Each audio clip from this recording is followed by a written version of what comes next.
How y'all doing? This is really gonna be about my quick thoughts about why funk music never gets its due. And again, I've talked about how sampling and looping is a lazy man, poor man's rhetoric, and how artists get to sample and take the originator stuff and get to run with it.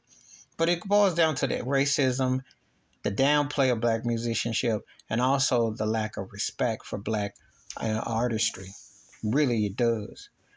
Because it's always think, well, if you got a beat and a groove and you got soul and you can dance, we can do it. And if they can't whitewash it and water it down, then they really don't have any, understanding of it. So their idea is to say these things.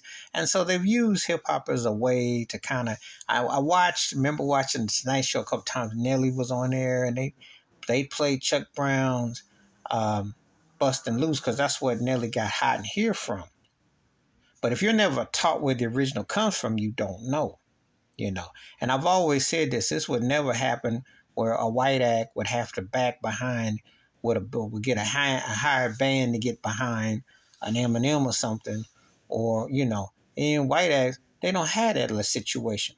So it was not respected. The funk was only like when it crossed over and it was a hit. But it was not a big sign about, this band and respecting the musicianship, the versatility. Because a lot of people don't understand with funk, it's an offshoot of gospel, blues, pop, rock. And it loans itself to jazz and different things. If you listen to a band like Brick, you can't tell me that you don't hear that variation. Earth, Wind & Fire was world music before there was a term, okay? You hear the Commodores, that's a slow bluesy funk, but it works. Barcades, Parliament Funkadelic. As far as musicianship, there's nothing those cats couldn't play, okay? Cool in the Game. The kind of music that would have swung in the 20s and 30s with Count Basie and Duke Ellington's bands, etc. So when you understand, but you got to look at why the Rock and Roll Hall of Fame is racist, Rolling Stone magazine's racist, these publications that don't talk about the funk.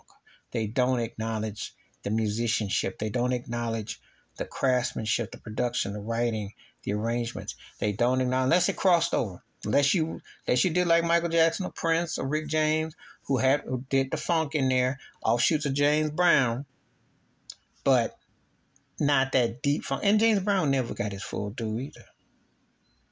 Sly and the Family Stone never got their full due. Jimi Hendrix had funk elements, and obviously when you hear it on the Isley Brothers.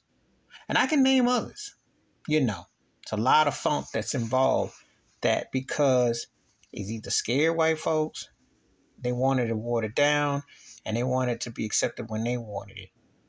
But they don't acknowledge it. So that's my thoughts and takes about the funk not getting its due. And I will do more videos about that because funk music is very vital. It should be known in all phases because it's a very important form of music making. Very important. Please like, subscribe, welcome thoughts, comments, and I do respond. Thank you. Wash your hands, keep your mind clear, watch out for another. Share it if you like, and I'm out. Peace.